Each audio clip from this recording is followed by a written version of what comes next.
ସରକାରଙ୍କ ବଡ଼ ଘୋଷଣା, ଏମାନଙ୍କୁ ମାସକୁ ମିଳିବ 3,000 ଟଙ୍କା ପେନସନ ଶ୍ରମିକ କର୍ମଚାରୀଙ୍କ ପାଇଁ ଖୁସି ଖବର।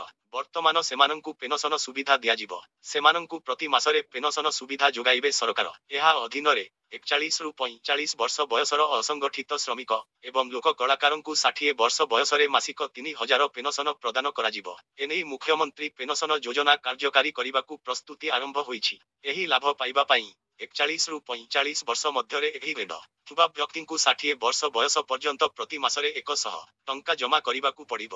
ଏହି ପ୍ରକାର ପେନସନ ମଧ୍ୟ କେନ୍ଦ୍ର ସରକାରଙ୍କ ଶ୍ରମ ଯୋଗୀ ଯୋଜନାରେ ଦିଆଯାଉଛି। କିନ୍ତୁ 18 ରୁ 40 ବର୍ଷ ବୟସର ଲୋକଙ୍କୁ ଏହାର ଆକାଉଣ୍ଟରେ ଅନ୍ତର୍ଭୁକ୍ତ କରାଯାଇଛି। ଏହା ଏକ ସରକାରୀ ଯୋଜନା ହୋଇଥିବାରୁ ଏହି ଯୋଜନା ସମ୍ପୂର୍ଣ୍ଣ ସୁରକ୍ଷିତ। ଏପରି ପରିସ୍ଥିତିରେ ଯଦି ଆପଣ ଏହି ଯୋଜନା ପାଇଁ ଆବେଦନ କରନ୍ତି ତେବେ ପ୍ରଥମେ ଆପଣ କିଛିଟା ତଥ୍ୟ ବିଷୟରେ ଜାଣିନେବା ଉଚିତ। ଯଦି ଆମେ ପ୍ରଧାନମନ୍ତ୍ରୀ ଯୋଗୀ ମାନଧନ ଯୋଜନା ବିଷୟରେ ଆଲୋଚନା କରିବା, ତେବେ ଏହି ଯୋଜନା ବିଶେଷ ଭାବରେ ସେହିମାନଙ୍କ ପାଇଁ ଆରମ୍ଭ ହୋଇ କିଛି ଯେଉଁମାନେ ଅସଂଗଠିତ କ୍ଷେତ୍ରରେ କାର୍ଯ୍ୟ କରନ୍ତି। ଏପରି ପରିସ୍ଥିତିରେ ଯଦି ବେତନରୁ କଟା ଯାଇଥାଏ କିମ୍ବା ଆପଣର ଲାଭ ପାଉଛନ୍ତି, ତେବେ ଆପଣ ଏହି ଯୋଜନାର ଲାଭ ଉଠାଉଛନ୍ତି। ନହେଲେ ଏହି ଯୋଜନାରୁ ଲାଭ ଉଠାଇ ପାରିବେ ନାହିଁ।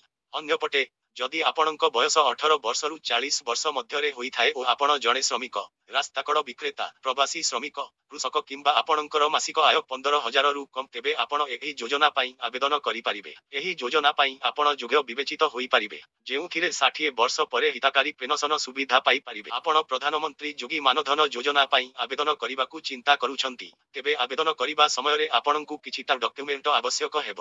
ଆବେଦନକାରୀଙ୍କୁ ନିଜର ଆଧାର କାର୍ଡ, ଠିକଣା ପ୍ରମାଣପତ୍ର, bank passbook, passport size photo ଏବଂ ମୋବାଇଲ ନମ୍ବର ଇତ୍ୟାଦି ଆବଶ୍ୟକ ହେବ। ଖାଉଟିଙ୍କ ପାଇଁ ଖୁସି ଖବର, ପଚିଯିବ ପଶ୍ଚିମବଙ୍ଗ ଆଳୁ, ରାଜ୍ୟରୁ ଦୂର ହେବ ଆଳୁ ଟେନସନ। ଉତ୍ତର ପ୍ରଦେଶରୁ 300 ଆଳୁ ଟ୍ରକ୍ ଓଡ଼ିଶା ଆସୁଛି।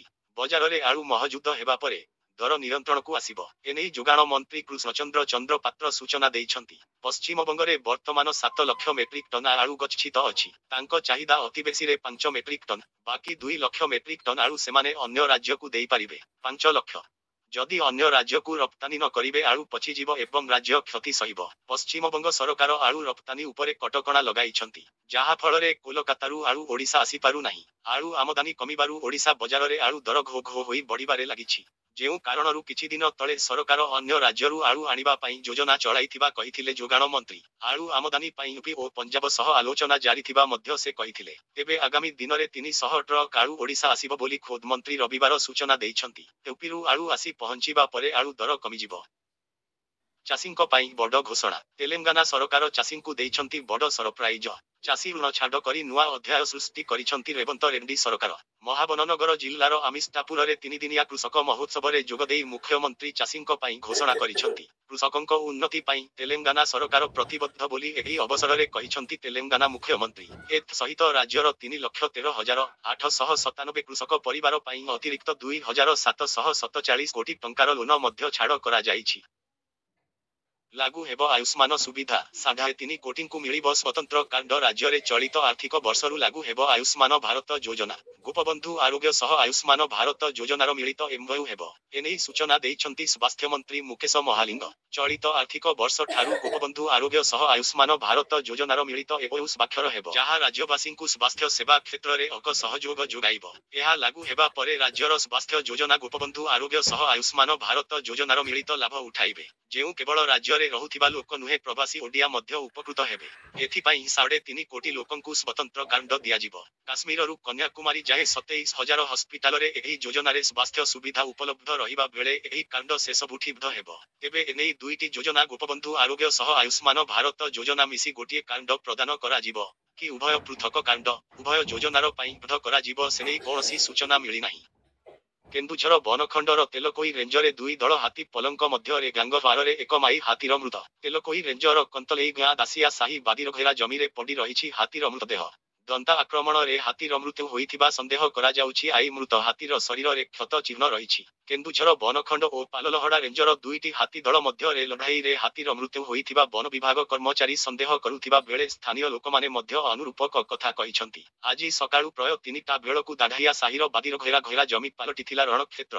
ଦୁଇ ଦଳ ହାତୀଙ୍କ ମଧ୍ୟରେ ଲଢ଼ାଇ ଜାରି ରହିଥିଲା ଏବଂ ଦନ୍ତାର ଆକ୍ରମଣରେ ଗୋଟିଏ ହାତୀର ମୃତ୍ୟୁ ଘଟିଛି।